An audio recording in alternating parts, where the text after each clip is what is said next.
Hey Axel, how you doing today, man? Very well, thank you for having me today. Yeah, bro. I'm stoked to have you. I'm excited to be here. Yeah. When we were starting to kind of like talk about doing this this series, you were one of the first people that popped into my mind, just like knowing, kind of the stuff that you've done in terms of advocacy and, just like different experiences that maybe don't look like a lot of other people's, or maybe they do. But so yeah, we'll just like kick it off. If you, what would you say like your first exposure to the knowledge of substances or drug use? What would you, if you like had a memory of any kind of like first exposure to that kind of thing? The first thing that I remember is being a teenager, even before being a teenager, we had DARE, but I remember when we were exposed to the DARE classes, I had the DARE shirt. Like, I got assigned by all my friends. Like, I made that promise. Like, I'm going to be drug-free. Yeah. Like, I was all about it. And 4 years later, like, it was on my bucket list to try every drug that I could. I was in that generation of kids that would just raid everybody's medicine cabinets. Yeah. And I was also in that generation of kids that happened to be raised in Florida, where 90% of those medicine cabinets had opiates in them. Right. So I went to a really, really good school, a magnet program that had an A rating, that had 900 kids in it, and it seemed like everybody did drugs. There was kids doing cocaine in the bathrooms during lunch. There was like kids like leaving class to go do drugs. Like, I started skipping school to go do cocaine, and everybody was doing blues and Roxy's, and so it's like it was school that like really put me in the situation of like that was the first place I ever saw somebody crush up a Roxy and snort it. Wasn't in school in my computer class. What grade would you say that was? 10th. 10th. Okay. 10th grade. So I mean, even for me, like I may have made some choices a little bit more extreme than others would have, because I was undiagnosed bipolar and I was like super like intense making decisions that were crazy. But even if you were trying to like avoid all of the bad things that were there, like it's hard. Even if you were in like a smart kid school, like, yeah. Drugs were everywhere. Yeah. What was like the knowledge base around it? Like, was it just kind of like how would you get any kind of information about like whatever drugs you were doing? Just like word of mouth from like other kids that were also doing the same drugs? So it was you found out basically what they were doing, and it was like you were so young that it wasn't like what a drug is and to look up the effects. We were 13, so you were like, okay, here, snort this pill and it's gonna get you effed up or something like that, So like we didn't, even back then, like within a couple of years later after that, I turned into a big drug nerd and I started reading on Arrowhead and like looking up all the effects and knowing all the drugs I wanted to try. But back then I just knew that like we could get Xanax, we could get Roxy's, we could get weed, and we could get alcohol, and like sometimes we would do Robitussin, and we would like cycle through the different things. And that was just like what you did. Yeah. And it was just that was just our reality. When you're a teenager and you watch movies like 13 and Kids and like you identify with those kids, like that's like a rough reality. That's just like growing up in that time. Like that's just, if you were like a skater kid or a punk, that's just what you identified with. Right. And even to this day, where like I'm already like living a positive life, like I have a family, like I'm happy, like it's still hard seeing something like that and like reminding myself that like I don't identify with that anymore. Like that like troubled teen like kind of thing, like that was it for us in high school. Yeah. So what was it like going from like that kind of young kid with this one perception of drug use shaped by a program like DARE, and then like you were saying, like being so gung-ho about it, like signing that pledge that you'll never use drugs, like when you really don't know what you're signing. What was that like going from like that to using whatever substances were around in like such a short amount of time? And was there any kind of like reservation that you had, or like any kind of things that would come up for you that maybe were kind of drilled into your head beforehand about like what drugs supposedly do, or like what they can do to your life? Like, was there any, maybe not, but was there any kind of like dichotomy in your mind about like your perceptions of substance use based on like things that you were told versus like your perceptions of substance use based on what you were doing in that time? I mean, I can't say for sure that this affected my decision making, but I mean, you get told from your whole life that all drugs are bad, objectively bad and dangerous and will ruin your life. And you lump them all into the same category. And then one day you smoke pot and you're like, that was actually all right. And there really weren't any consequences. Right. And you're like, wait, what else has everyone else been lying to me about? So it's like, it's weird. Like there is a big difference between like smoking pot and like using hard drugs. Like obviously, like there's a risk with all things, but it's hard to treat all drugs like they're all the same risk factor. Sure. And that's kind of how they address everything with kids. And then I got to college basically, and I was like, well, I'm not going to believe anything else that they tell me. That's when I got into NORML and I started advocating for like medical cannabis legalization in Florida. We started collecting signatures for the campaign, but that was before it turned into United for Care. It was called People United for Medical Marijuana when we started it. There were like eight of us collecting signatures. We could never get the 760,000 that we needed. So that was how I got started in drug policy. I was like, wow, like we just good. Like I had lots of stomach issues. Like I lost a bunch of weight and I was smoking pot and it helped me. Mm-hmm. And so I was like advocating for cannabis and whatever. And from that point, that was like the last time that I was like doing okay, because from then on, like my drug use got like more and more problematic, and my mental health issues got more and more severe, and I started to like isolate, and I literally just leaned into the whole, I do drugs, like this is what I'm gonna do, and this is gonna be it for me. And for a while, like I thought that was gonna be it.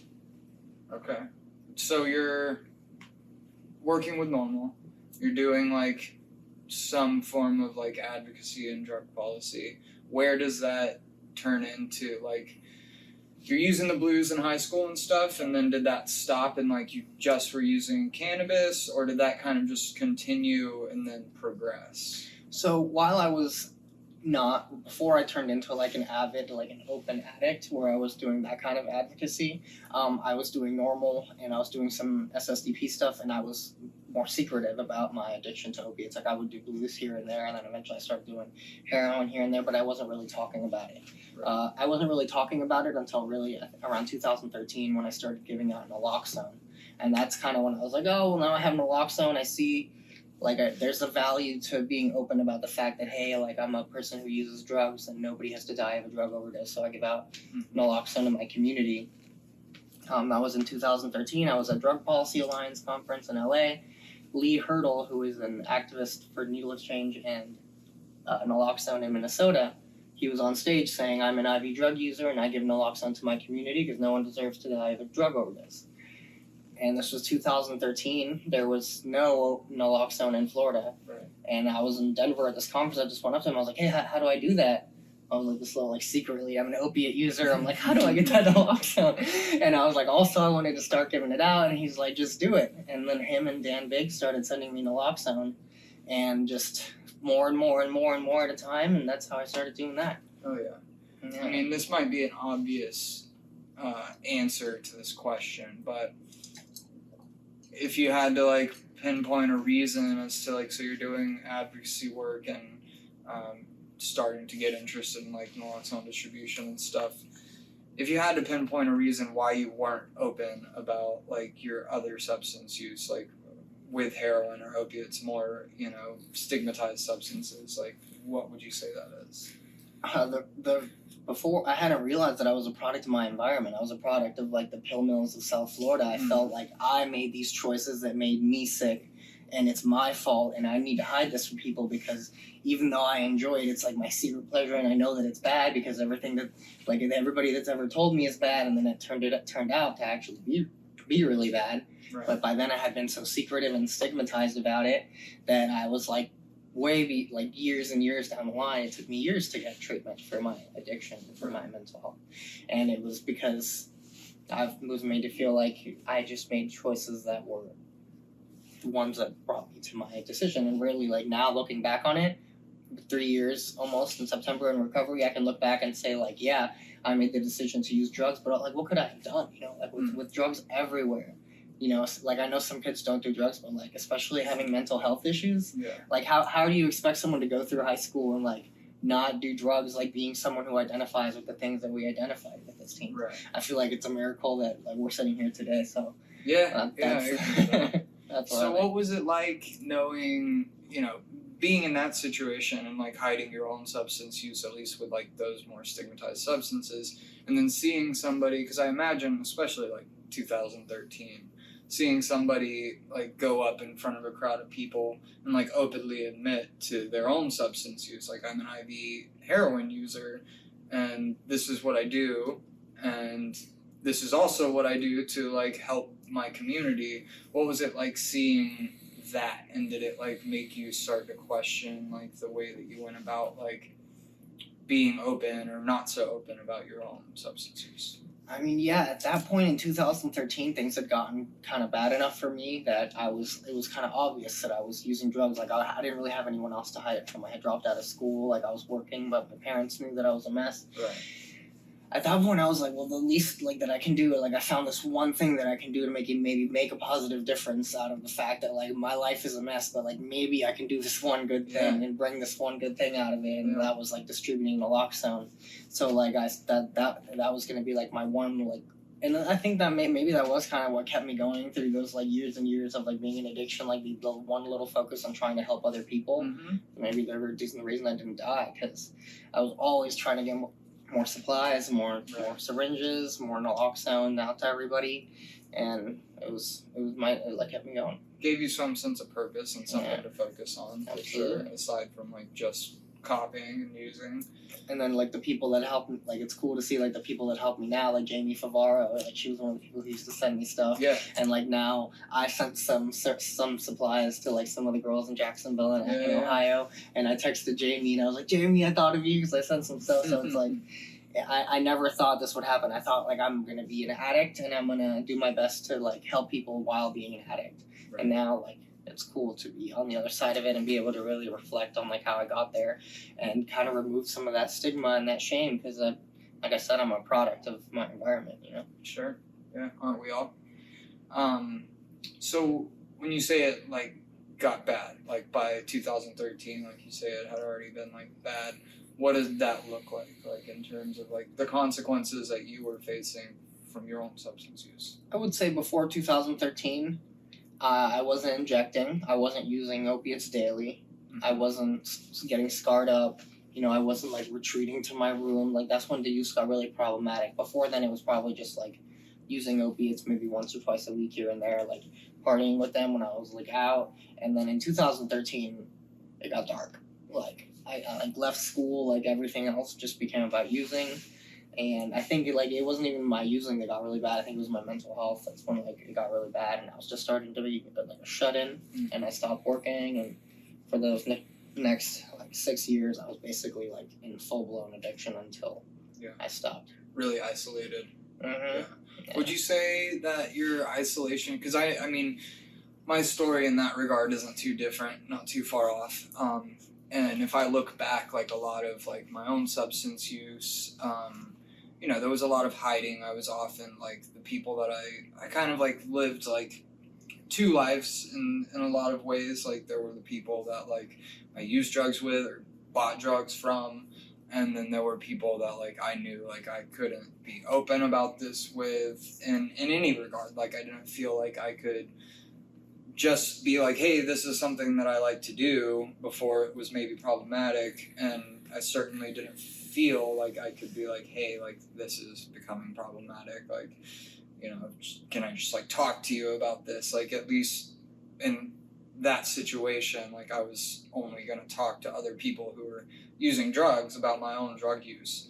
Would you say that the fact that you did feel like you needed to hide it or like felt shame and stigma around your substance use pushed you further into isolation? Absolutely. I mean, it pushed me so far into isolation that it took like my family sending my cousin to come visit me from Argentina, and like her coming to visit me, and like that was like the one time that I like had like an outside link to somebody who wasn't like using, right. And that like my brain just saw like an out, I think, because I just told her, I was like, yeah, I use heroin, like I'm addicted to heroin, like without hesitation.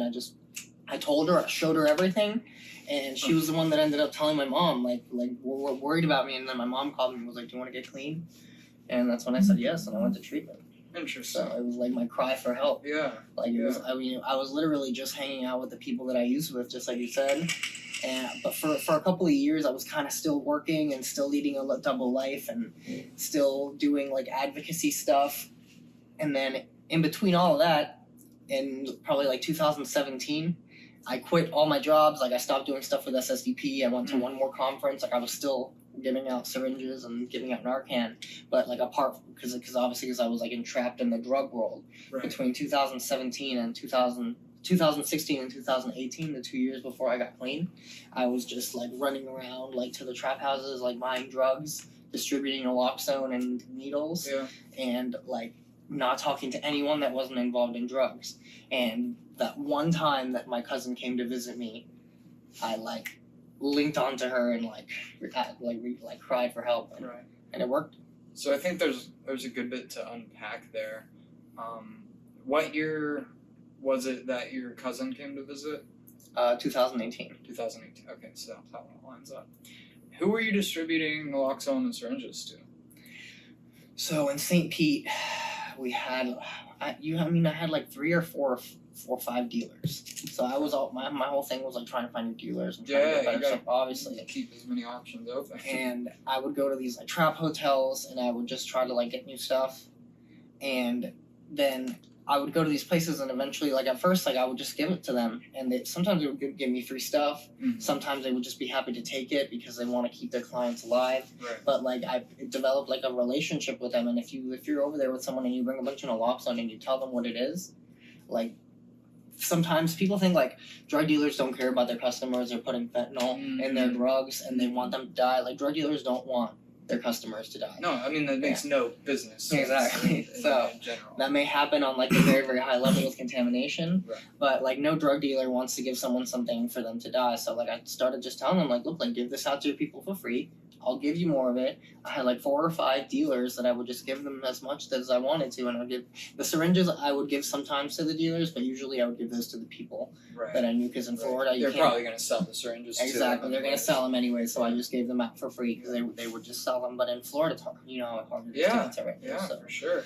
But it was that I had like people that would come to my house.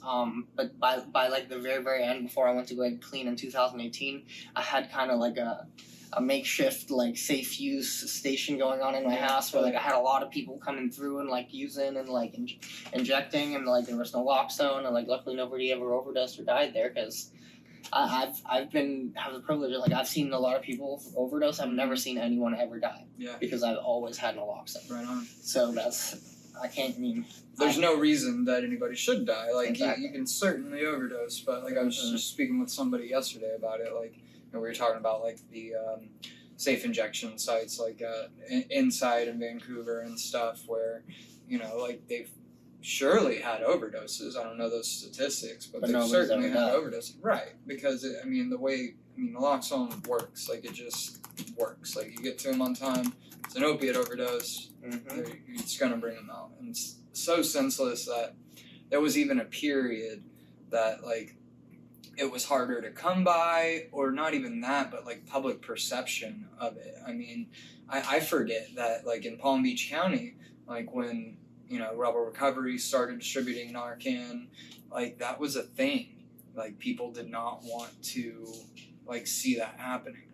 That as far as like there was this perception that distributing Narcan or naloxone was like somehow encouraging drug use. It's the same kind of pushback that we're seeing in, with syringe exchange today. Like when we got the bill passed, and more like when the Flash program started opening in April, there was so much crap on Facebook about like you're going to turn Palm Beach County into San Francisco, and so much about like there's going to be people shitting in the streets. Like for some reason that was like a concern.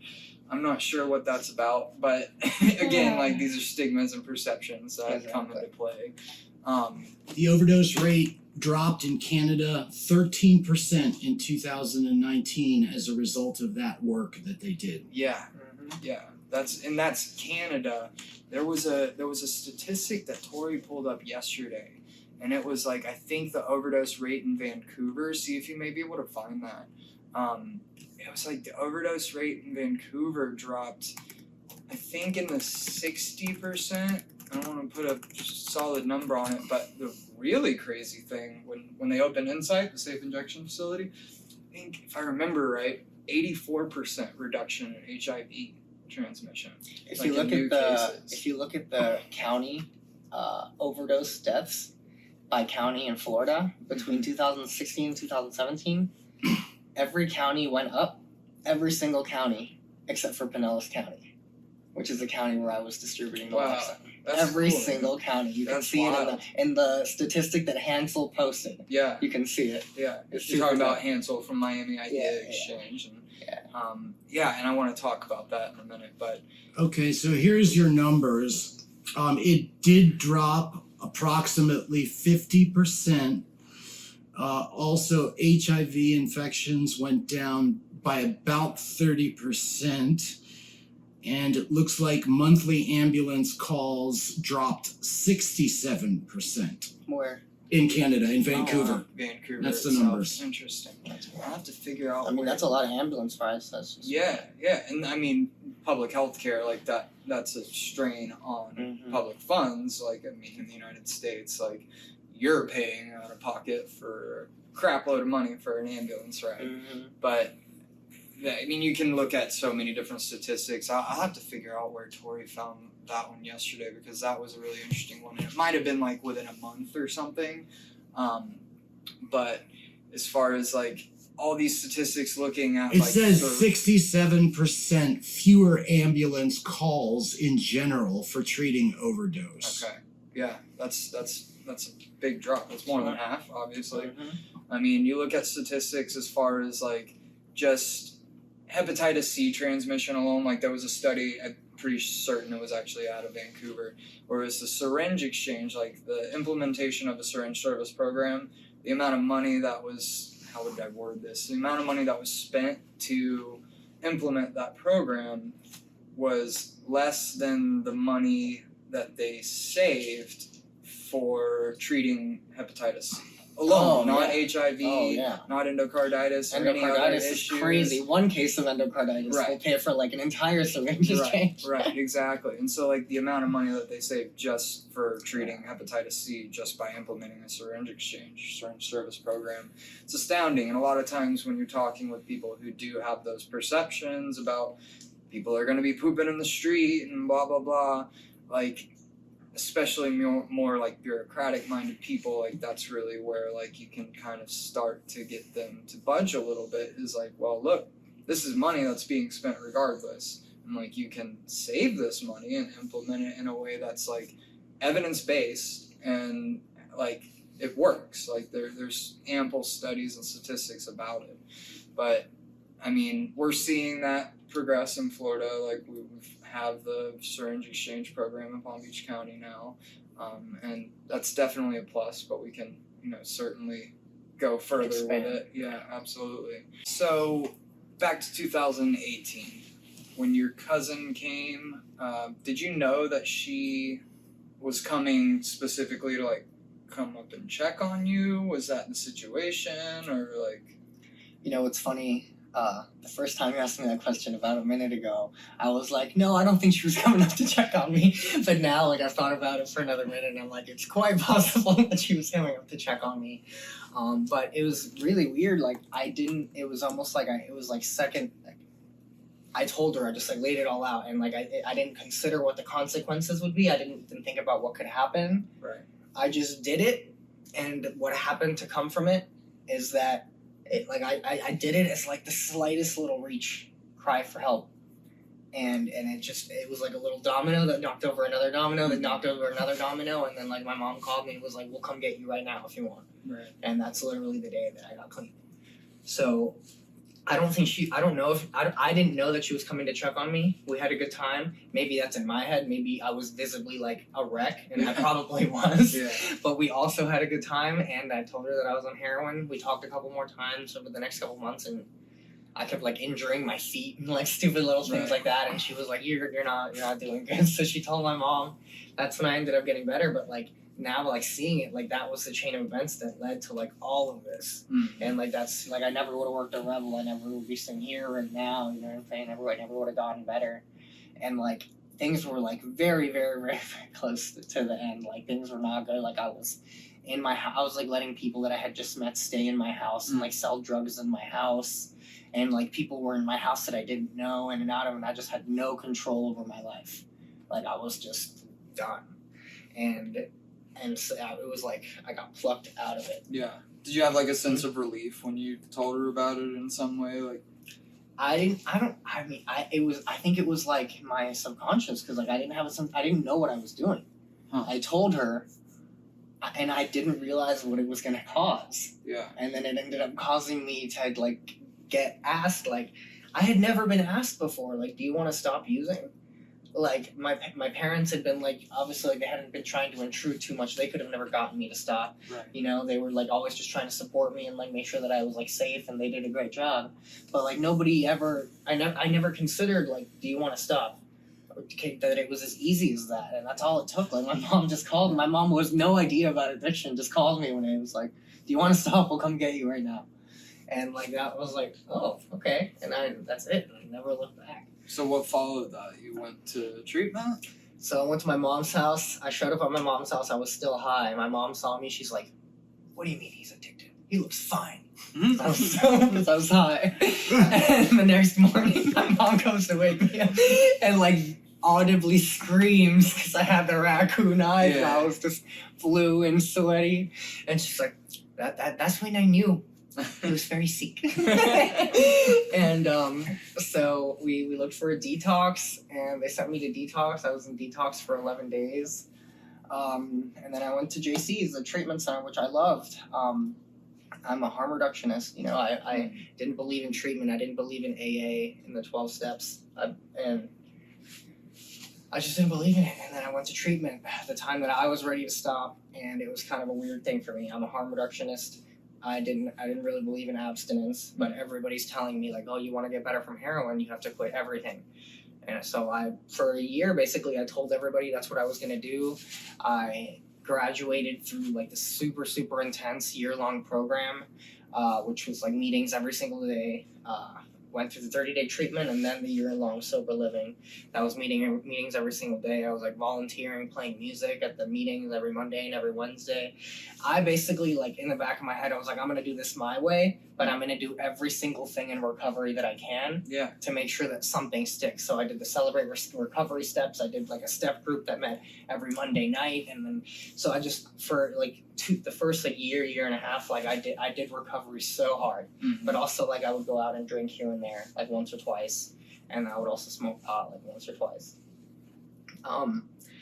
About a year and a half into recovery, I realized like alcohol was not a positive influence in my life. That was around when the pandemic happened. Yeah. Obviously, we were stuck at home. Drinking is not going to be a good thing. So I decided to stop that. That was like a year and a half ago.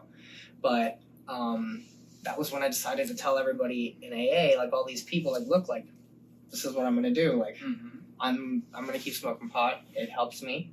I have a prescription. It helps my anxiety. It helps my sleep. It helps my appetite. And, you know, like I don't need some steps to tell me that you know, I can't do this.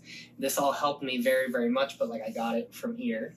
And I'm going to keep doing everything I need to do to protect my recovery, but I'm also going to keep doing it my way. And one of my really good friends that's in AA that I met from recovery told me the other day, he's like, back then, like, everybody, like, thought that you were this, like, oh, like, recovery guy, and, like, you were working at the treatment center, and, like, whatever, and, like, you had lots of acquaintances, like, you had lots of people who, like, I talked to or whatever, but I didn't really have any friends. Now, I have friends who, like, know what I'm about, friends who, like, otherwise I wouldn't hang out with someone who smokes pot, like, some people, like, my manager who I work with, he says, like, that I'm the only person who he'll associate with, just because, like, it's hard to explain to people, you know, like I'm not going to tell anybody else that that's what they should do, but I just know that with certain things, like I'm done and I'm not going to be one of those people that has to have a funeral for drugs. Like I'm not going to leave people behind. And I know that cannabis isn't going to be one of those things that's going to take me from my family. So, I mean, like that whole your boss thing, like that speaks a lot to the perceptions that people have, like even something as like kind of where the stigma has been, at least in large part, reduced, like in cannabis use, but like you still have people like that could make a generalization like that, like nothing on him, but that's just like the perception that a lot of people have, shaped by like societal views on substance use, that well, I wouldn't hang out with somebody who smokes pot. And it's like, well, Well, you I know. think it's different. There's two different things. There's one with the stigma. I think it is 1,000% reasonable for someone in AA to say I can't be around Oh, someone somebody smoking that pot. currently smoking Yeah, pot. smoking pot because sure. it'll mess up my recovery, and I get that. My thing is just like I quit. I came into recovery one time. Nobody can come to me and tell me like, no, you can't smoke pot because I smoked pot once and it made Right. me relapse. Right. Like I've never relapsed. Like I quit hard drugs and I never went back, and I hope to God I never will. But if I do, it's not going to be because of cannabis. You know? Yeah. What kind of reaction did you get when you told people that you decided to?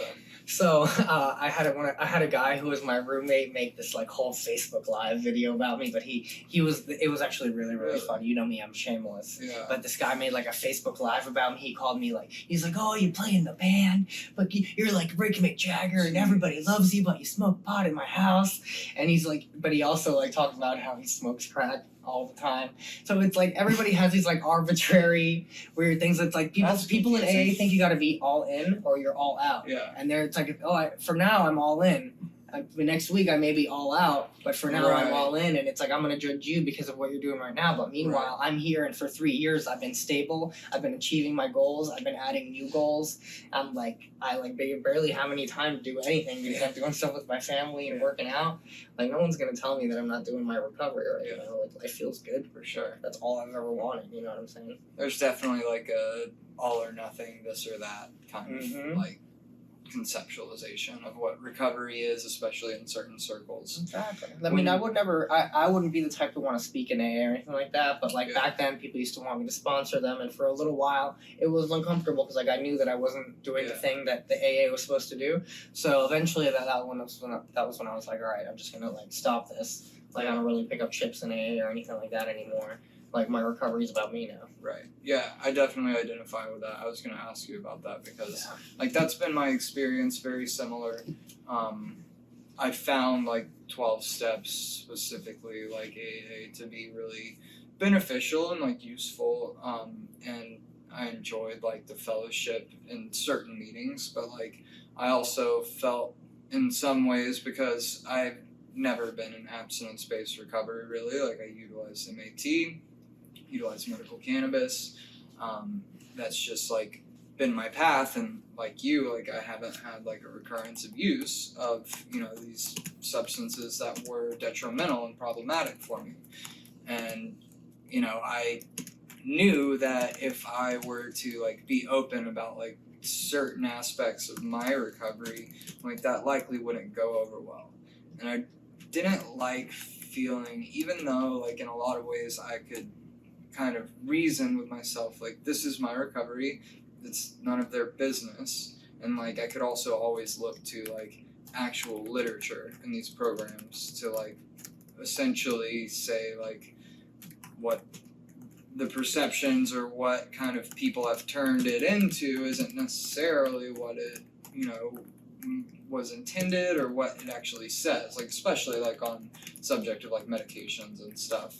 But there was still like that thought that I was not being honest just because I wasn't being open about something that really wasn't anybody else's business. But on the same end, like looking back, I really wasn't doing myself or anybody else any favors, because I mean this is just like the whole reason that we're doing this, because if I would have to guess, there's probably a lot of people like you and I that are like currently seeking recovery or in recovery, and going to like these types of fellowships, but also feeling like they can't like be totally open about certain aspects of their recovery.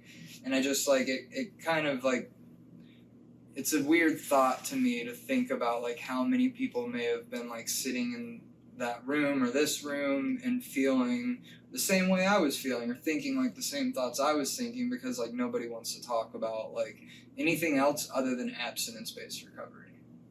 I think it's interesting because like even in, because like I really expected still, because like I've been open about what I do for like a year now, and I like still play in the recovery band at the meeting, and I'm like still like when people see me, they don't like treat me like, oh, like they see that I'm doing good, and like when like the director of the treatment center talks about me, he refers to me as like doing good, and like me and my family and Hannah, and it's like it's almost like wow, like you actually like get your life together, and like they kind of ignore like the little side stuff, you know, like the goal is to live a better life, and I understand that you have to spread this message when you're addressing a giant recovery community in all of South Florida to say like, oh yes, smoking pot for some people is okay. It may be dangerous because honestly, like I gotta say, like a lot of those people in those rooms, harm reduction's not for them. Harm reduction's not for them. They go out a little bit and they completely lose it. And I learned that.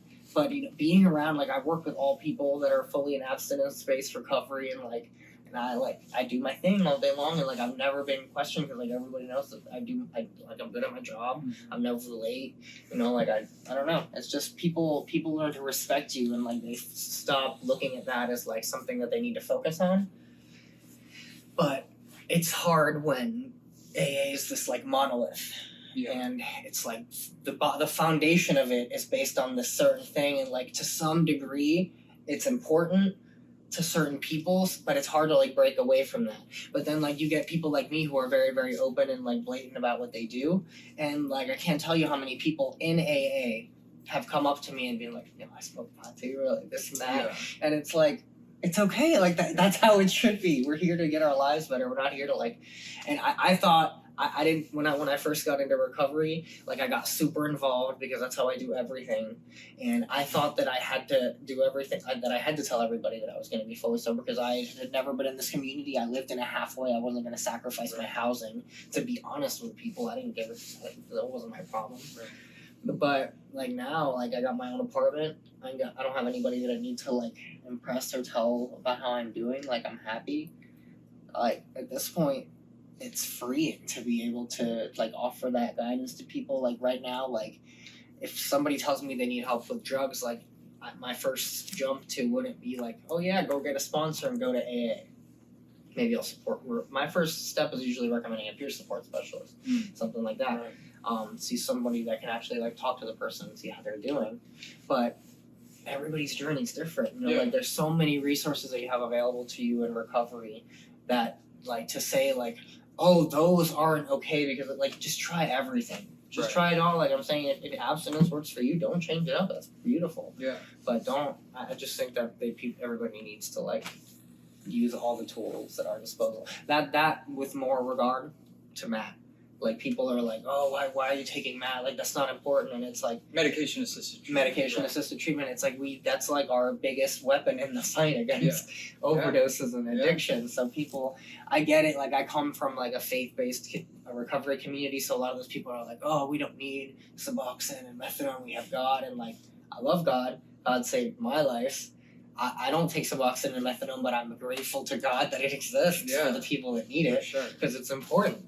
Well, I mean, and then this goes back to like stigmas attached to specific substances, and like you can have somebody who's on like a litany of medications, and those are fine, but like Suboxone or methadone, like there's this arbitrary line that's drawn about what's okay and what's not, and it's all just shaped by like people's opinions or perceptions of it, and the stigmas attached to it. And not really based in like evidence or facts, like you said. Like at this point, MAT is like the gold standard of treatment. It works for people. It worked for me.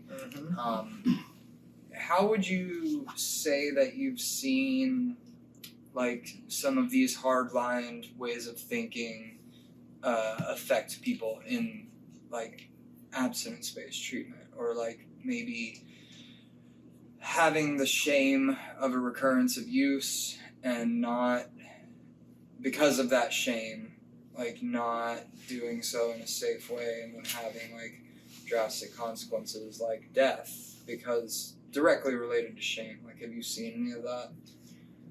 I think that what happens is people get, I mean, I used for a long time, and then when I wanted to stop, I stopped. And I think that people try to force themselves to stop, and people try to force other people to stop, and they try to impose their will on them. And when you send somebody to treatment, and when you, especially when they get stuck in that cycle of like halfway to treatment, and you have no other, like that cycle, that's what kills people, because then you lose your housing because you decide to get high one time, and you have a low tolerance because you haven't been using for a month, and you don't have supplies because you're out on the street, and then you're probably going to overdose last night. Right. So that's like the most like common time when people overdose is when they're released from jail or prison or rehab. An institution for Yeah, an institution. So I think it has to do with people. I think we need to do more to manage people's like day-to-day like quality of life rather than like I think that like there's a whole treatment industry, and like there's a whole like the way that it works with insurance, and then you got to go in, and then you got to go to halfway, and it's another monolith. It's like a something that like a structure that we've built that's so big that almost like the thing that it's intended to do gets lost in it. Right. Because it's just such a big bureaucracy, and like somebody could go to treatment and like they could have a great experience. Like me, like I went to treatment that one time. I speak against like the risks and like the dangers and like the way that it doesn't work, because it's overall that's my opinion. But like it happens to be that I had the exact opposite experience. So it's just, it doesn't matter what your experience is. Someone's experience, like in Florida especially, like if you're living in a halfway and you get immediately get made homeless, it's like if you're just trapped in the cycle of halfway to treatment to homeless. Yeah, the Florida Shuffle.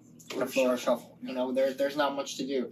If you can focus on like improving somebody's quality of life, just so maybe a little bit like the way that Rebel would with the participant, maybe getting them into housing so at least they're stable, and then working on like improving their stability, something like that. Like I think that would be a better focus, because it's like the way that we're doing it now, it's scary. Like people relapse like 1 or 2 times.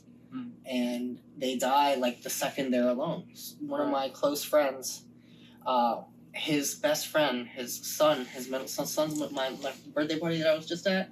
His name is the middle name of the guy that just passed away, and he had been one of our friends had been staying with him for the past 2 nights, watching over him, harm reducing him. This is an AA person doing this, like watching over him, not using. And then, like, the second that he was supposed to go to treatment, he drove to treatment and then drove back, and he passed away. And he used by himself. So it's like, those are, like, the little gaps, you know, like, the little things like that. Something like never use alone. It's like, I want to tell people in AA about never use alone. And they're like, but what do you mean? I'm never going to use again. Yeah. And it's like. So you're talking about for those that don't know, it's a hotline. And we can get the number real quick, but it's, you know, it's not 1-800-NEVER-USE-ALONE, the number, but like that's I think like what they have on their website. But basically, it's a hotline people can call if they don't have anybody else like to be with them, sit with them, or like be around them, so that if in the case that they do overdose, you know, they have somebody on the phone. You got that number? I got that number. 800-484-3731. And there is also state-specific lines, too, for Never Use Alone. And they're confidential, they're safe, they've saved a bunch of lives before. It's neverusealone.com. Yeah.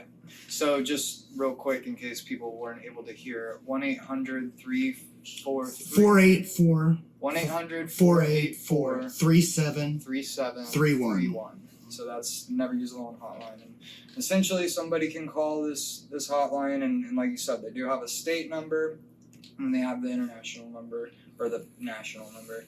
And if something does happen, then the operator, whoever that may be, and I do, you know, we know a lot of the operators that help out and volunteer for that program, and they're not like getting on the phone with you to try to talk you out of anything or shame you for anything. They're just simply there. If something happens, they have a direct line to like your local first responders, and they can call. You know, like I've done that for people before. Like that hotline was a thing. Yeah, and I had to call for somebody before. Yeah, I mean, I was like on the other side of Lake Worth from where they were, like not downtown, like far. Wow. And there wasn't any other option, and so I called. You know, like those are the steps that somebody can take, like at least as like a last resort if they don't have anybody else around them. But what I was kind of getting at, and I'm sorry for the loss of was it a friend of a friend or? I didn't know him. It was a Okay. friend of a friend. Okay. Yeah, it was a Yeah. friend. I mean, but it was somebody who's well respected in AA, and it's just so Right. how fast someone can go from like one side of the fence to the other. Right. And he didn't have to die, and it Yeah. seems like, unfortunately, the more respect or clout that you garnish in some of these communities, the more shame that is behind a recurrence of use. Yeah.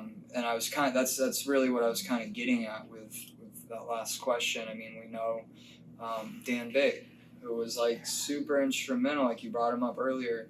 I mean, he is probably like one of the main reasons that programs like Rebel Recovery are able to not just exist, but more so able to get Narcan and distribute it freely, and that happens around the country. And like, he was incredibly instrumental in that, and all about, any positive change, never use alone, like be safe in whatever you're doing. But he also had a lot of respect and a lot of, I feel like clout has like a negative connotation, but like people looked up to him for not just the advocacy work he did, but his like recovery.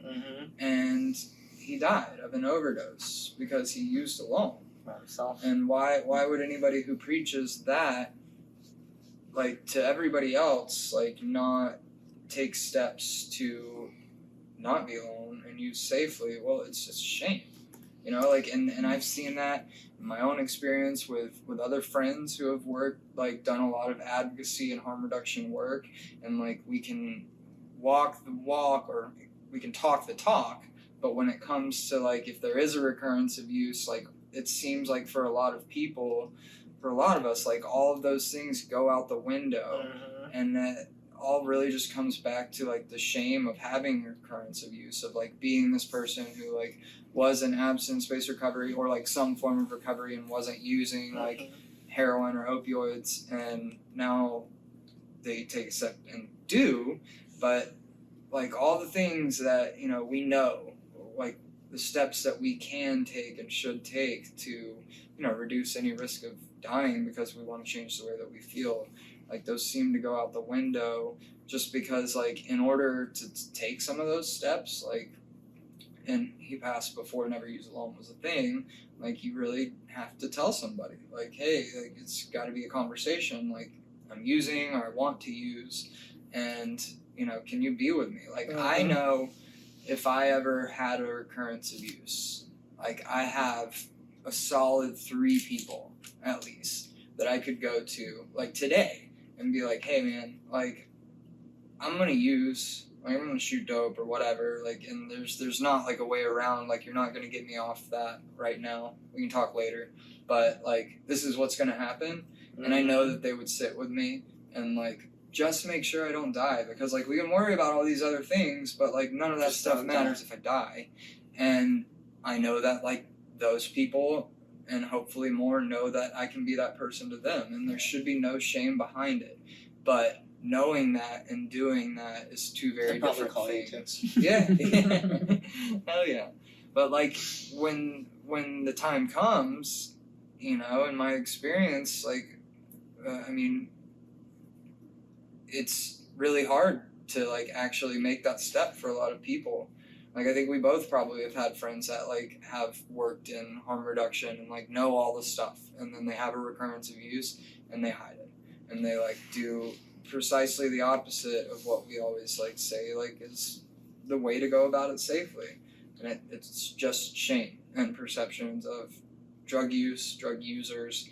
It all comes back to that, because like, we don't want to have these conversations. We don't want to talk about like our own substance use. Like, talking about cannabis at this point is pretty like run of the mill. Like, I mean, in Florida being a legal medical state, like, just about everybody and their mother, mine included, has their license, but there's other things like, and in different areas, like, you have like these hierarchy of like substances, and like, there's the idea of like psychedelic exceptionalism, and like, certainly there are risks that come at a higher rate. There are more risks, more potential consequences for certain substances than others. But, you know, we like to lump these things together and, like, also, like, separate them in a way. Like, this is okay. LSD, psilocybin, MDMA, like, that's cool. Like, you know, you're edgy, but, like, it's fine. But, like, heroin, crack cocaine, methamphetamine, like, we're not going to talk about that. Like, that, I mean, I've seen it in music festivals and stuff, like, people use psychedelics and very openly, but a lot of the other stuff, that's all being used. But that's, like, in the tents, and it's kept under wraps a lot more. And, you know, why is that? It's just, like, the perceptions that we have and the stigmas attached to them. I mean, I think I just think that's a very broad thing. Even in the drug policy movement, psychedelic exceptionalism is still, like, a big thing. Yeah, of course. I mean, we've legalized, like, certain area, Oakland and Oregon, and I think Colorado, like, the psilocybin legal now. Carl, if you can see, like, the various areas where they have, these like, decriminalized nature. So they're saying basically like, oh, these plants are natural, so they're safe, so you should legalize them. I recently joined the board of Students for Sensible Drug Policy. I kind of came and, like, presented myself as, like, having, like, the background of, like, a stigmatized drugs approach to drug policy and, like, anti-psychedelic exceptionalism, and I think that's cool, and they were very excited about that. So we're kind of bringing a recovery, I'm kind of bringing a harm reduction and, like, recovery approach to that. So we hope to like include that in our mission a little bit. For psilocybin, it looks like Denver, Colorado became the first city in May of 2019. Oakland and Santa Cruz, California followed in June 2019, and the entire state of Oregon in November of 2020 passed Measure 109, all drug decrim, which is decriminalizing psilocybin and legalizing it for therapeutic use. Okay. So, but a lot of those, like, cities and areas where certain substances have been decriminalized it's psychedelics and more specifically, like, entheogens, like, and no one really goes to jail for those occurring drugs. No one goes to jail for those. Not often. I know some people go to jail for distribution of mushrooms, but and, like, some of them just, like, they didn't really sell them, they just happened to, like, get caught with, like, a lot of mushrooms.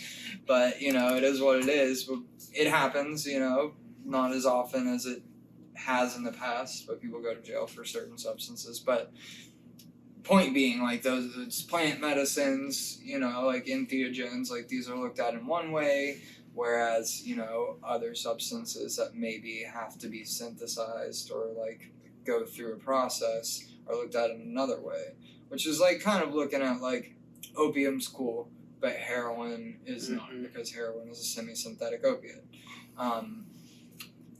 Anyways, I mean, that's kind of like right. Yeah, I mean, a lot of people seem to be unaware that disoxin, it's a medication for ADHD and narcolepsy, is methamphetamine. It's not amphetamine salts like Adderall. It's methamphetamine. Disoxin is straight up methamphetamine, and people take that on a daily basis. Like, people are prescribed this medication, and they take it on a daily basis like they take any medication, and they're not losing their teeth, they're not, like, doing all of these things that we have, like, these stereotypes about a methamphetamine user.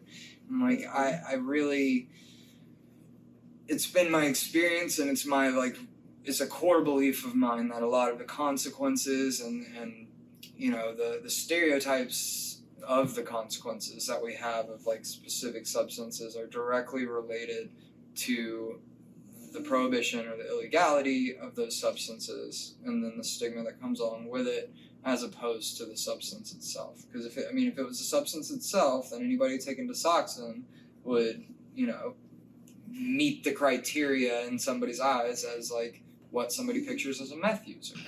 And that's just not accurate. In the same way that a lot of people who use meth don't meet the criteria for somebody that's a meth user in a lot of people's eyes. But we don't, like, talk about those things because, for a large part, we don't know it.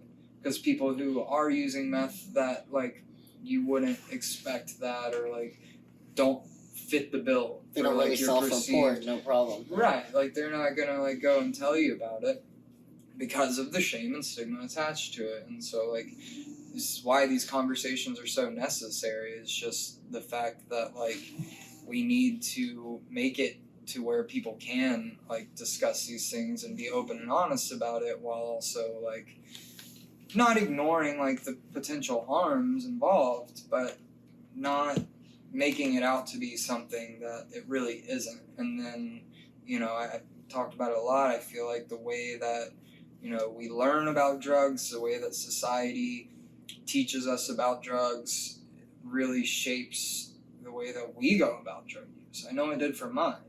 You know, like I feel, I mean, there's set and setting, and there's a couple studies at least that have talked about the way that you perceive the effect of a substance is directly like related to how it affects you. Like what you expect is the effect that you're likely to get. And I've seen that to be true for myself, and what I would assume is true for a lot of people, in that like knowing like if I use heroin or whatever, this is what's going to happen, and then this is what happens. It's that whole self-fulfilling prophecy thing. You know, like would you say like you've had that kind of experience in your own mind, or Sometimes, unless you get like really, really bad shit. But something, I don't know about self-fulfilling. I feel like certain things like I wanted to try, and then when I tried them for the first time, I was like I wanted them to be a certain thing, and I would just convince myself that that's what it was. Right. I feel like the effects of it were like whatever, but that was secondary to like whatever I told myself in my brain, you know? Like what? Can you give an example? Like I remember You got a just funny story about something like that? I remember always wanting to try ketamine. Like I remember watching Party Monster and always wanting to try ketamine. Yeah. I mean, like I'm gonna try ketamine one day, and then like we tried it, and I just was like decided that that was like gonna be like my thing, and like I always identified with that. But I knew I like had decided that years before I had ever tried the drug. Right. It's such a weird thing that it's like something that like you see something and identify it with something else, and then you identify it with you, and so it's weird how you make those connections. Yeah. No, I definitely get that. I mean, like, when I'm growing up, like, my, like, I don't call them idols, but, like, my heroes were, like, you know, in the Beats era and, like, Rolling Stones and, like, these artists that, like, were very commonly known as people who use drugs. And there was kind of, like, the whole heroin chic thing. Like, there was this, like, coolness, like, William S. Burroughs of, like, you know, using heroin and being addicted to heroin was somehow like catchy. There was something attractive in when we were growing up. There was something attractive about like being troubled and like just being off. Yeah. I feel like I don't know why. I just feel like that was like a thing. Maybe still now. I don't know if it still happens or not. I wouldn't know, but I definitely do think that like that perception and that idea, like I've said it in a couple of these videos that, you know, like I didn't really think there was any other way to use heroin but to use it every day, multiple times a day, until like you're dependent. Like I didn't like have it in my mind. Everything. Yeah, there wasn't an option in my mind looking back that like there's another way. Like people, like there are certainly people who use heroin occasionally and like do so safely. Like there wasn't that option in my mind. Yeah. It's like either like you use heroin habitually or you just don't use heroin. That's why I like the call outs, like in Carl, I think it was Carl Hart that started calling out people to like come out about their drug use. Like people who are professionals, who are respected, come out about your drug use. Tell people how you use drugs and it's okay because we know that you do. Right. Yeah. We were talking about cool. him yesterday. I think he's taken a lot of steps to, you know, like normalize these conversations and try to shift people's perceptions. I think now, like, what the difference between now, like, everybody's affected by someone has addiction. Everybody has a family member or something. So like back then, like I was weird about being open about addiction, but now it's like everybody has addiction all over the place. So like now, like I want to be open about the things that I went through because like I'm never gonna hide that again. I'm never gonna not tell somebody that I work for or work with that I was a heroin addict. Like that's like part of who I am now. Right. So like that's like a benefit if anything. 'Cause, like I overcame that and it like added to who I am as a person. So Yeah, for sure. So talk to me about your advocacy work. So it started with Normal. I got to UCF and I loved smoking pot. So And for those that don't know, Normal So- is National Organization for the Reform of Marijuana Laws. So it's like the biggest cannabis advocacy group. I moved to I went to UCF for college and I loved smoking pot. So I found out there was a pot smoking group. So I joined up with them, and I was At the school? At the Like school. it was like, was it a sanctioned club? It was a school club, That's and dope. it was the largest chapter in the country. When I That's was the dope. president, Yeah. we got an award from High Times, but we like went to 2 conferences. UCF paid for 15 students to go to the Normal conference. Wow. Incredible! That's 2 sick. different times we went. Good on them. Yeah, it was a lot because we had it was like one of the biggest student groups at UCF, Right. so we had so many members that they loved it. And then I got into SSDP, so I kind of realized like, okay, pot's cool, but you know that's gonna eventually be legalized. Like I'm more concerned about like these people that are dying and like the way that we handle Right. people who are addicted to drugs and like all of these like drug policy issues related to like hard drugs and like naloxone and syringe use change. I found out about all that, and that's how I got into SSDP. At one of my first SSDP conferences, I worked on a lobbying campaign to reduce the crack cocaine sentencing disparity, which later they did do that. I think like a year later or something By a like that. By Yeah, a by a bit. bit. It was good. It- So that was my still pretty yeah. But 1 to 10 is better than 1 to 100. Yeah. Oh, for sure. But still, it should be 1 to 1. But still, that was one of my first lobbying thing. And then like the next time at the conference, we did some medical cannabis stuff, like lobbying for federal. I hosted a cool regional conference, SSDP, where I brought like one of the ladies from Moms United Against the War on Drugs, Julia. You know, Julia, I brought her. That was like the first time that I met her. I brought her in 2013 to speak at UCF before I left school.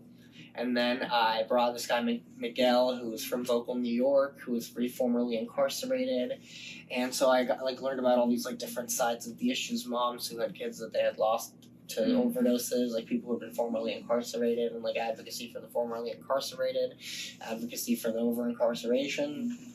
Learning about like the new Jim Crow, which is basically the idea that drug laws are the new system of oppression for African Americans. Yeah. Which is a really good book by Michelle Alexander. Which But- is highlighted by the disparities in crack cocaine versus Exactly, cocaine exactly, hydrochloride yeah. sentencing for sure. So I learned about all that, and that's how I got into drug policy, and that's how I got really into it. And then when going to the conferences is how I got into like distributing the supplies to the people that I wanted to. And then I think I was like talking to Justin. I don't know how I got into doing the idea thing with Justin. It was because I was living in St. Pete while I was still full blown in my addiction. I was helping start Safe Exchange Tampa, which I totally forgot about until just now. And we were going and doing naloxone distributions at the methadone clinics on Wednesdays at like Right. 5 a.m, once a month, and we would go. And then me and the guy from Safe Exchange Tampa ended up going and meeting up with Justin and Hansel and everybody in Tallahassee, and Julia and Amanda, and we went on that lobbying trip, and then they passed that bill. That was like one of the coolest things I've ever done. Yeah. So that bill, that's a big deal. So the idea bill being the Infectious Disease Eradication Act, and that's what shaped Miami Idea Exchange's policies, and that being the first syringe exchange in the state of Florida, starting as a pilot program, right? Yeah, it And expanded that's- it. Yeah, and that's what Rebel Recovery is the Flash program is based off the idea bill. Yeah. Yeah, which is awesome. It's sweet, man. Yeah, let's go. Hell yeah. And then from then, I mean, I think that's it, really. I went out. I remember while I was working at the treatment center, I was like working overnights, and I like left to go speak in front of the Broward County legislative delegation, like my first year in recovery, because I wanted to go talk in support of the idea bill. So that was cool. Like now I'm working in business. I'm not working in harm reduction. So I'm doing the board of directors thing for Students for Sensible Drug Policy to still be involved in drug policy, Nice. advising some younger students and stuff, and like working maybe I might join the U.S. Policy Council on SSDP, but for now like that's what I'm working on. this is really cool to get to be able to do this with you guys. I'm Yeah, excited about yeah, we're what stoked Rebel's to have doing. you with it. So, a couple questions on that. Like, first of all, the mom thing. What's the name of their group?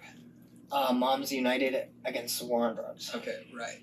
So I know a couple of those moms, and I know like the ones that I know are very much like like Alexis, very much harm reduction minded, and I'm just when I hear about a group like that, like it sparks like the thought of MAD, Mothers Against Drunk Driving, Mm-hmm. and that is very different. Like I've never personally had a DUI, but like I got a speeding ticket at like 17 or 18 where I was driving a pretty like hefty bit over the speed limit. So I had to do like if you get a speeding ticket inside the perimeter of Atlanta, like you're gonna do a lot of work. Like regardless really of how well I think at like more than 10 miles per hour over the speed limit. But so there was, those community service involves like 8 hours or so, but one of the things was going to a Mothers Against Drunk Driving class, for a speeding ticket. And it was just very much like, obviously super stigmatizing. And there, at this point today, there's no reason that anybody should be driving under the influence of alcohol. Like, 100% agree with that. No way. Always have agreed with that. I mean, there's certain cities and states, not statewide programs, but there's certain areas where there are people who have offered, like, and are hosting, like, programs where it's free rides. Like, you can... Oh, if you're drinking? Yeah, you can get free rides. Carl, see if you can find anything about that. Like, because...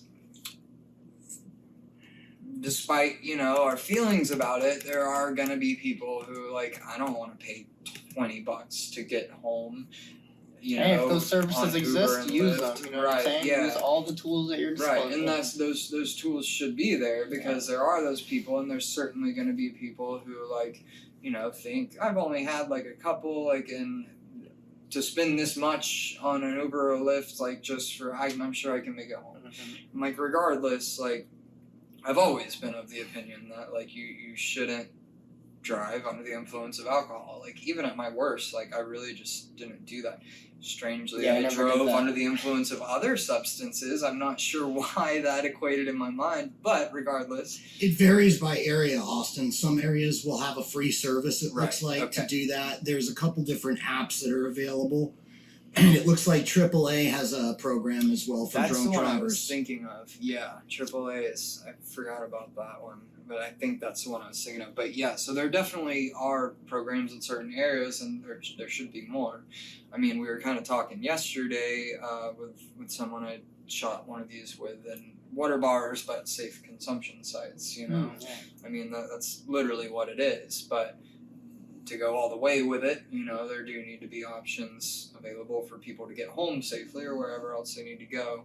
But back on track, like my thought of, the moms against the war on drugs and a lot of them being victims of drug overdoses versus like moms against drunk driving, a lot of them having children who were victims of drunk driving accidents. And it's very much, like I don't know a ton about MAD.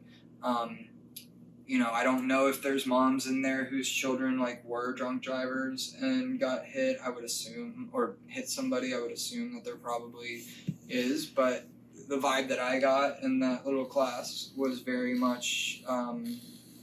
It was like very angry and MAD? yeah. And I mean their acronym is MAD, but which I get. Like I get it, but. There's it's also very reactionary, Yes. Like there's like the person Yes. who's driving is probably already dead. Like you don't need to be mad anymore. Right. And I mean, but like, what's the core of like certainly providing education about like why you shouldn't drive drunk and stuff, but like you're under the influence of alcohol, like your inhibitions, like you can know all of these things, and for a lot of people, like in that situation, they're just more likely to get behind the wheel simply because they're under the influence of alcohol. That's like an effect of alcohol, or certainly can be, is reducing inhibitions. So you think you're good and you may not be, but looking at that versus looking at Mothers Against the War on Drugs, I'm not putting like a value judgment on anything, but just looking at the way like it's approached and like what determines how they land on which side. and where is, you know, not so much the blame being placed, but where is like the solution being worked towards. And the solution with Mothers Against the War on Drugs is very much, and correct me if I'm wrong, based on like you know, reform of drug policy, because like these moms can see like their children's deaths, though directly related to their use of substances. You know, fentanyl doesn't exist if heroin is available and somebody can get a safe supply. Like, there's all these things about our current drug policy in the United States that certainly make the situations worse for someone who uses drugs.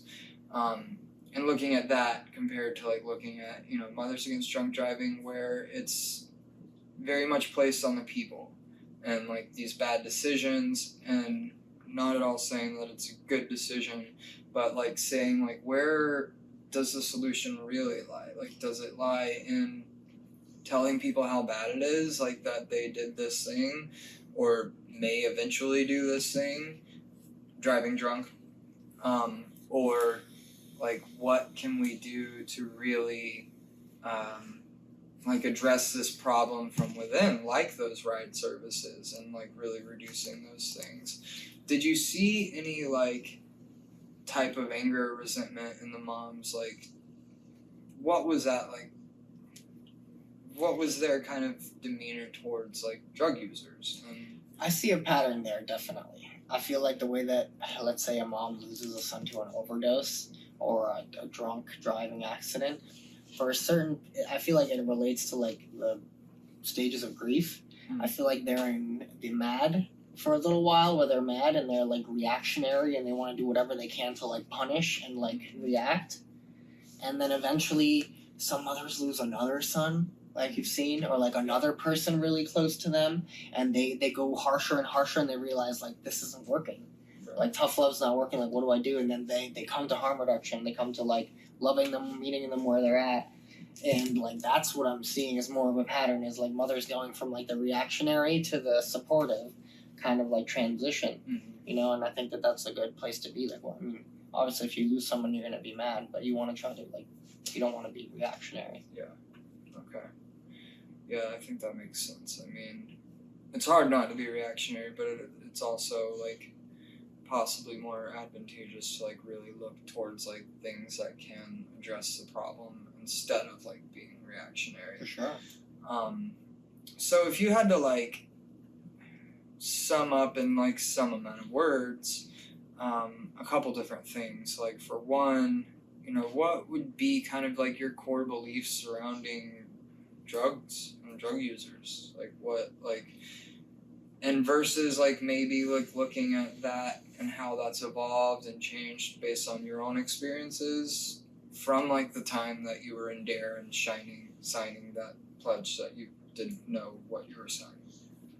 So I went from like not knowing what drugs were and saying like, oh yeah, I won't do drugs in DARE, to being like 13 and wanting to try every drug, to being 21 and just being at festivals and partying and not really seeing any consequences, but my life not really going anywhere because I'm just on the road all the time. Right. And then 22, I stopped traveling to festivals and I locked myself in my house and I started using heroin like hardcore, and I lock myself away from my friends and my life completely gets put on hold, and it doesn't even become about the fun anymore. It just becomes about the using. And so, and then basically that goes all the way until the end, where I was like, I just thought I was just going to be a drug addict forever and that things weren't going to get better. Yeah. And then I finally quit, and while I was quitting, I was like, do I have to quit everything? Like, is this what it's going to be like now? And then I kind of just like made my own paradigm. I was like, look, like I had a very problematic relationship to those drugs. Not for nothing, they're very problematic. Like, obviously, a drug isn't problematic in itself ever, but they're not the safest of drugs, heroin and crack, you know what I'm saying? So, like, I had a problematic relationship with those. Exactly, yeah. And even alcohol. Alcohol's safe, absolutely safe for some people. I realized it wasn't good for me. It's all about knowing what's good for you. If you're somebody who tells me I can't even smoke weed because I'll go back and I'll do heroin, I will respect that 1,000%. But then just not when somebody comes and tries to tell me like you can't. Right. You know what I'm saying? Well, you can't smoke weed because you're gonna relapse. Like that's never happened. Right. Harm reduction doesn't work for everybody, certainly, but abstinence doesn't work for everybody either. I think that drugs are a huge decision. Like especially now, like I have a child, so like I gotta think about everything, and in the perspective of that, like even if I wanted to go like do like roll or something, it's like I still have a kid, you know what I'm By saying? roll, So you like mean take MDMA. take MDMA, like if I wanted to go roll an MDMA or something, like I still have a child, so like at this point, it's not that like I never would because it's unsafe. It's just if I'm gonna do a drug, it has to be something that's gonna fit into my life, in between being with my family, working out, working, sleeping, drinking water. If it fits in between there, I'll consider it. And right now, it's weed. Yeah, I feel that. So you talk about like where it went from being fun to problematic, and I like to ask people about this because I like to ask myself about this, and I don't have like a solid answer. I just have like kind of like hindsight, I guess. Do you think that point where it went to being problematic could have been like kind of negated had there not been so much shame around the fun part? Like we talked earlier about there becoming like more isolation, and then that when the isolation came, like that's more problematic use. Do you think like without that, without the isolation, without the shame or like surrounding drug use, that you would have been able to like continue to like live your life in a productive and fulfilling way while also having fun with these substances and doing so safely? I honestly never lived my life in a productive way.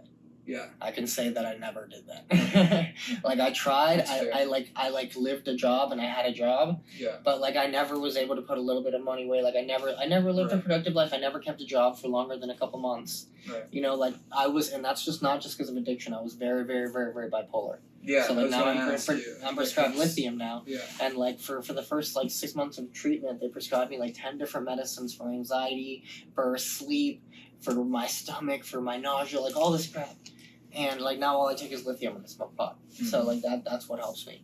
So I think it's important for mental health to be a factor too. Like you gotta make sure that you're taking care of your mental health. Yeah. For me, like I got isolated and it was because of the stigma, and then like that brought me away from all of my other friends that weren't doing bad things, which isolated me even more and pushed me farther towards like all of those other people.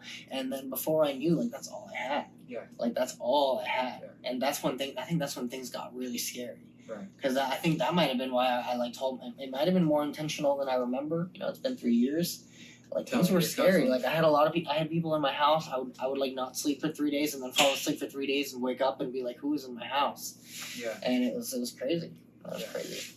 That's interesting. And like now, like I get to, even just like waking up and wanting to go to work and like wanting to do my responsibilities and like getting home and wanting to go work out and getting home and cleaning up a little. It's like all such simple things. Like they're such small things, but like I wouldn't trade that for anything. And that's from my addiction being taken care of, but mostly my mental health.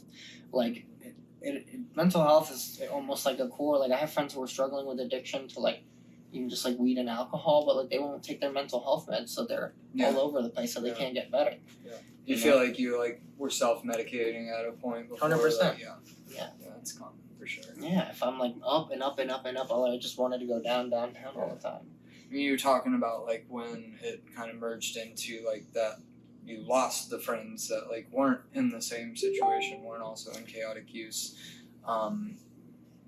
That's something I've seen like be really a big part of like offering harm reduction services and stuff like syringe access programs. Like, not that anybody who works in a syringe access program is necessarily going to be or has to be in recovery or like not using a substance, but oftentimes they're doing other things, and a lot of times like people's experiences or interactions with somebody who's not also using substances is very limited, like when they're in that situation, like whether they're living on the street or living, you know, by themselves, and like all their interactions are very much confined to other people who are also in chaotic substance use.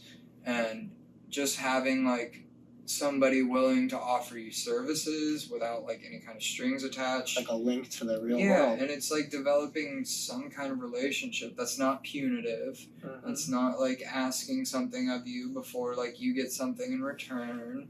It's just like a relationship and a conversation, and you know, some kind of engagement with somebody that's not currently in the midst of chaotic substance use themselves. And that can be a huge thing for a lot of people. Absolutely. I mean, I think I would have benefited from that, but while I was in my addiction, I was that person for other people. Right. And then the people that helped me were like states away, so they were just sending me stuff. So, but I think that would have benefited from that, from like even having a peer support specialist. Like that would have been awesome while I was using. Yeah. Maybe that would have been the person to say, "Hey, do you want to stop?" And maybe I would have stopped earlier, but probably not. Yeah. No change in it. And our paths are our paths, and they work out the way they're supposed to. I got no complaints. I'm happy about where I'm at. For sure. So, I guess maybe last question would be like if there's any way that, like, any thoughts that you have about how to go about like reshaping people's perceptions on substances, addressing the issue in a different way than we have been addressing it, like as a society, because obviously whatever we've been doing in the war on drugs and the war on drug users, like it's not working. Like, what would you say that might be? Honestly, like I think we're getting to a point right now where it's so common that it's like the stigma's like trying to break through. It's like stuck on kind of from before, but like now like everybody's lost someone. So like it's like if you go to someone and you tell them I'm in recovery, like I mean I don't. It's not the same stigma that it was 8 years ago or 10 years ago, you know. So I think that we just have to break from those old habits and like show people that love and like have conversations like this. And like when you see someone, like even for me, like I'm in recovery and I'm in a very good place, and I find it hard for myself to show grace to some people when I hear that somebody relapse. It's like I get like, you know what, like I want to use too. Yeah. I want to use too. I would love to smoke some crack, but like I got other stuff too. You know what I'm saying?